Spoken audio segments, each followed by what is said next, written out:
कभी शाम ढले कभी राम जले मेरे दिल में आ जाना।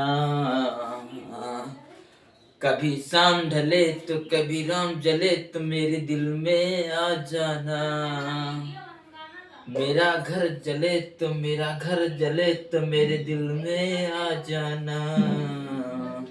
अगर मेरा घर जले तो मेरा घर जले तो मेरे दिल में आ जाना। कभी राम जले तो कभी शाम जले तो मेरे दिल में आ जाना। जय हिंद साथियों, जय हिंद। मैं मोनू मौर्य आपका स्वागत करता हूँ माय यूट्यूब चैनल में। जैसा कि आज हम इस टॉपिक पर चर्चा करेंगे, आपकी अगर मंथली आय कम से कम है, मंथली आय यानी जो मासिक आय है कम से कम है, तो उसमें परिवार की जीविका कैसे चलाएं, जो अपना परिवार है उसका पालन पोषण कैसे करें। तो वही इसी टॉपिक पे चर्चा करते हैं।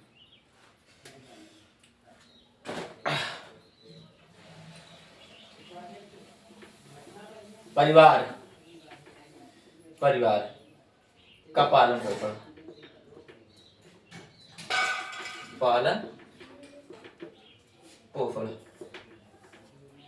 ऐसे मान लो आप मंथली आय 20,000 है, मान लो आप मंथली आय 20,000, 20,000 है। कोई एक व्यक्ति है, कोई एक व्यक्ति है, कोई एक व्यक्ति है महीने के 20,000 कमा रहा, ठीक है। उसके 2 बच्चे हैं। कितने बच्चे हैं? 2 बच्चे हैं।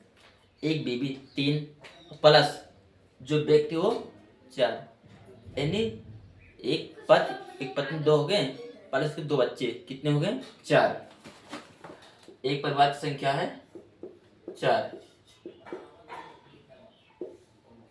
की संख्या है 4, परिवार की संख्या है 4। एक परिवार है, यानी कहने लगा 2 बीबी, 2 बच्चे और एक पति और पत्नी, यानी 2 और 2 4 हो गए। कितने हो गए? 4 हो गए। यानी परिवार की संख्या कितनी हुई? 4। और परिवार कितना हुआ? 1, यानी एक परिवार हो गया अपना। अब 20,000 में इन्वेस्टमेंट करना है, यानी 20,000 में बच्चों की पढ़ाई, उसी 20,000 में बच्चे की दवा, उसी 20,000 में पति और पत्नी का भी खर्चा रहेगा।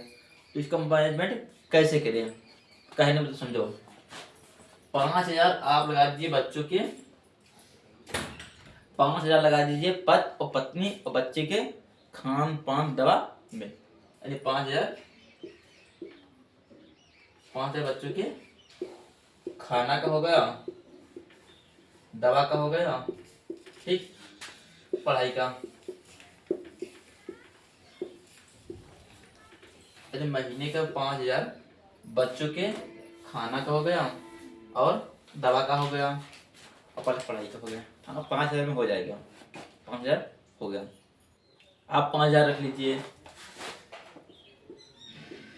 अब फिर 5,000 रख लीजिए। जैसे मान लो 5,000 फिर रख लीजिए घर गृहस्थी चलाने में, मानो लोन, तेल, साग सब्जी, कपड़े लेते हैं, ठीक है, त्योहार महीने पड़ जाते हैं। 5,000 रख लीजिए इसके फंक्शन में, यानी अपना भी खर्च और प्लस कुछ बच्चों का भी कार्य उसमें हो जाएगा। 5,000 रख लीजिए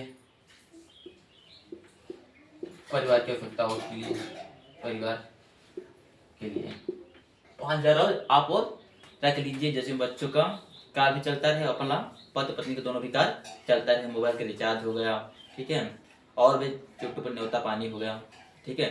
5,000 इसको आप ले लीजिए। 5 और 5 कितना हो गया? 10,000। एक महीने का कितना खर्चा आ रहा है? 10,000। 10,000 आप सेब से निकाल लीजिए, ठीक है। 10,000 आप सेब से निकाल लीजिए जो बच्चों का और परिवार का खर्चा चलाने के लिए, ठीक है। 10,000 आप 20,000 में 10,000 निकल, कितना बचा? 10,000। कितना बचा? 10,000। 10,000 आप MI करवा 10,000 आप MI करवा लें, किसी चीज़ का MI करवा लें। हम आप तो पे पर दे दें, MI मत करवाइए। हम यही परामर्श देना चाहते हैं कि EMI आप मत करवाइए, आप LIC करवा लीजिए, उसमें जमा कीजिए। LIC करवा रहे हैं आप तो 10,000 के एक महीने 10,000 करके 1 साल जोड़िए, आप 1 साल उसे जोड़ लीजिए तो 10,000 कितना 1,20,000 होगा। 1,20,000 होगा। 1,20,000 का आप मान लो जो जमीन नहीं ले सकते हैं, 1,20,000 का आप जमीन नहीं ले सकते तो आप सोना ले लीजिए, कोई आप बूफर ले लीजिए। सोना का कभी रेट कम नहीं होता है, ये बात मान के चलो। सोना ले लीजिए, गले का हार है, मांगटीका है, ये सब ले लीजिए, आगे भी काम दे देगा। मान लो आपने 1,20,000 का हार ले लिया, 1 साल के बाद में 1,60,000 का हो जाएगा, वो 40,000 बढ़ना है बढ़ना है ये, क्योंकि सोने का रेट इसमें बहुत तेजी और तरक्की से बढ़ रहा है। नहीं तो 1,60 बिकाएगा तो 1,40 में बिका जाएगा। कहने का मतलब अगर 1,20,000 का आप सोना ले लेंगे तो आपको घाटा देके नहीं जाएगा। 1 साल बटोर के आप 1,20,000 का वो ले लीजिए। और मान लो आप 1,20,000 साल का नहीं बटोर पा रहे हैं तो आप बैंक में जमा कर दीजिए। 10,000 बच रहा है महीने का, हर महीने का 10,000 बच रहा है, 10,000 उठा के बैंक में जमा कर दीजिए। फिर 10,000 दूसरे महीने के फिर उठा के जमा कर दीजिए, फिर 10,000 तीसरे महीने का फिर उठा के जमा कर दीजिए। ऐसे 12 महीने का एक साल होता है, यानी 12 महीने का 1 साल होता है। अब उठा कैसे जमा कर दीजिए। 1,20,000 हो गया, जब 1 साल का 1,20,000 हो गया तो 1,20,000 निकाल लीजिए। आप कहीं रिहन जमीन में रिहन जमीन ले लीजिए, 18 पे जमीन कोई इधर 18 पे ले लीजिए, ठीक है। और जमीन लेके आप नहीं कर पाते हैं किसी दूसरे को अधिकार को दे दीजिए, वो अपने खेती बाड़ी करता रहेगा, पैसे के पैसे अपना बना रहेगा, अपने पैसे के पैसे भी बना रहेगा और प्लस खाने पीने के लिए भी चीजें मिलती रहेंगी। तो हमारा कहने का मतलब यही है, आप जमीन सोने में कभी पैसा अगर फंसा रहे हैं तो इसमें घाटा को नहीं लगना है, ठीक है। आज का वीडियो बनाने का हमारा उद्देश्य यही था कि कम बजट में परिवार का पालन पोषण और उसमें बचत कैसे की जाए। तो आज इसी टॉपिक पे हमने चर्चा की थी। अगर वीडियो अच्छी लगे लाइक करें, सब्सक्राइब करें। हाँ, कुछ ऑडियंस ये कह रहे हैं कि सर आपका चैनल कैसे मंगाया। आप यूट्यूब पे जाइए, बोल देना मोनू मौर्य सर, वो हमारा वीडियो आ जाएगा। हमारा चैनल ID नंबर है Maurya education centre 8081, Maurya education centre 8081। आप मोनू सर के नाम पर बोल देते हैं तो आ जाएगा। अगर वीडियो अच्छी लगे लाइक करें, सब्सक्राइब करें, कमेंट करें। जय हिंद, जय हिंद।